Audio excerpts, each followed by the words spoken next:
ஐயோ இருங்க இருங்க, யாரும் ஷாக்லாம் ஆக வேண்டாம். இன்றைக்கி இந்த லைட்டரை வச்சு அமிக்ரூமியில் என்ன பண்ண முடியும் அப்படிங்கிறது தான் இந்த வீடியோவில் நம்ம பார்க்க போகிறோம். இன்றைக்கி நான் ஒரு குட்டி டாய் ஒன்று நான் பண்ணிகிட்ருக்கேன்.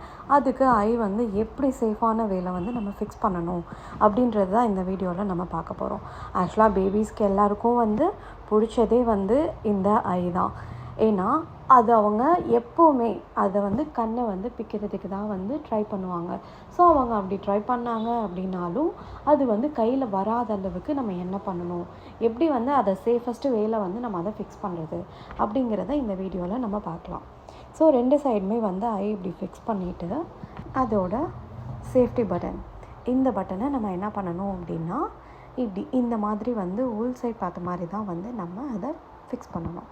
ஸோ இந்த மாதிரி பண்ணிவிட்டு ஜஸ்ட் நீங்கள் இந்த மாதிரி லைட்டரை வச்சு நீங்கள் அதை பர்ன் பண்ணிங்க அப்படின்னா இப்படி வந்து மெல்ட் ஆகும். ஸோ மெல்ட் ஆன உடனேமே இப்படி கிட்ட வந்ததுமே நீங்கள் ஜஸ்ட் அதை ப்ளோ பண்ணிவிட்டு இந்த மாதிரி நீங்கள் ப்ரெஸ் பண்ணிட்டீங்க அப்படின்னாலே போதும். கண்டிப்பாக இது வந்து வெளியில் வரவே வராது. ஸோ இதுதான் இன்றைக்கான டாபிக். அண்ட் ஃபைனலாக எல்லோரும் மறக்காமல் ஃபாலோ பண்ணி அண்ட் பெல் ஐக்கான் வந்து கிளிக் பண்ணி வச்சுக்கோங்க. இதுக்கப்புறம் வந்து கண்டினியூவாக வந்து வீடியோ நிறையா வரும். அமிக்ரூமி வந்து எப்படி ஈஸியஸ்ட் வேலை வந்து நம்ம கற்றுக்கிறது, எனக்கு அமிக்ரூமி பற்றி எதுவுமே தெரியாது அப்படிங்கிறவங்க கூட என்னோடய வீடியோஸ் வந்து கண்டினியூவாக நீங்கள் பார்க்குறீங்க, ஃபாலோ பண்ணுறீங்க அப்படின்னா உங்களாலையும் கற்றுக்க முடியும்.